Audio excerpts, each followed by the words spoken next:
వనపర్తి జిల్లా పెద్దమందడి మండల కేంద్రంలో అంబేద్కర్ విగ్రహానికి మందకృష్ణ మాదిగ చిత్రపటానికి పాలాభిషేకం చేసి అనంతరం దగ్గర సుప్రీంకోర్టు ఎస్సీ వర్గీకరణకు తీర్పిచ్చినందుకు హర్షం వ్యక్తం చేసిన దళిత నాయకులు వారు మాట్లాడుతూ ప్రశంసలు కురిపించారు. 1998న మందకృష్ణ మాదిగ గారు మాదిగ ఉద్యమం ఉధృతమైన సమయంలో మండల కార్యాలయ ముట్టడి కార్యక్రమం పిలిపించడం జరిగింది. ఆ ముట్టడి కార్యక్రమంలో మరి మేము కూడా ఈ పెద్ద మండలం నుంచి మండల నాయకులము, ముఖ్య కార్యకర్తలు, నాయకులందరూ కూడా మాదిగ సమాజం కూడా మండల ముట్టడి కార్యక్రమం బయలుదేరడం జరిగింది.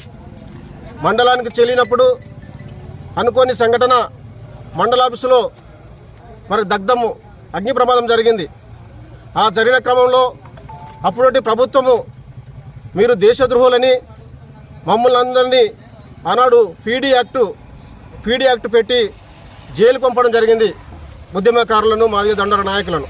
మరి ఆ రోజు ఉద్యమంలో కేసులు పెట్టినా, జైలుకు పంపినా, అనేక మంది యువకులు కూడా ప్రాణాలు అర్పించినా ఉద్యమాన్ని ఎక్కడ ఆపకుండా ఉద్యమము ఏదైతే వర్గీకరణ అనేది మనం సాధించే వరకు కూడా పోరాటాన్ని నిలపకూడదని ఎన్ని ఇబ్బందులు పెట్టినా మరి పోరాటాన్ని ముందు కొనసాగిస్తున్న తరుణంలో పెద్దమంది మండలం రాష్ట్రంలోనే ప్రతిపాదితంగా మరి కార్యక్రమాల్లో ముందున్నటువంటి విషయాన్ని కూడా ఇప్పటికి మాదిగ దండోర ఉద్యమం 30 ఏళ్ళు నడిచింది.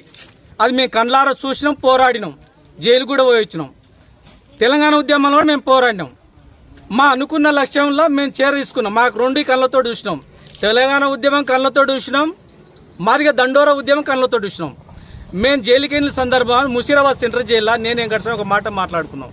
బై మన జాతి కోసం ఇంత దెబ్బ కష్టపడుతున్నాం, జైలుకు వెళ్తున్నాం, లాస్ట్కు మనం చనిపోయే ముందర కూడా తీర్పు మనకు అనుకూలంగా వస్తుందా రాదా, మన కళ్ళతో చూస్తావా చూడవా అని నేను నా మిత్రుడు అనుకున్నాం. దేవుని దయ వల్ల, భగవంతుడి దయ వల్ల, మందకృష్ణ ఆశీస్సుల వల్ల సుప్రీంకోర్టు యావత్ భారతదేశం మొత్తం యావత్ కన్ను కొట్టకుండా చరిత్ర తీర్పు కోసం ఎదురు చూసిన సందర్భంగా 7 మంది జడ్జీలతో సహా మాకు అనుకూలంగా తీర్పు వచ్చింది. అంటే ఇక్కడ మాకు న్యాయం ఉంది. కానీ ఈ ధర్మం గెలిచింది, న్యాయం నిలిచింది.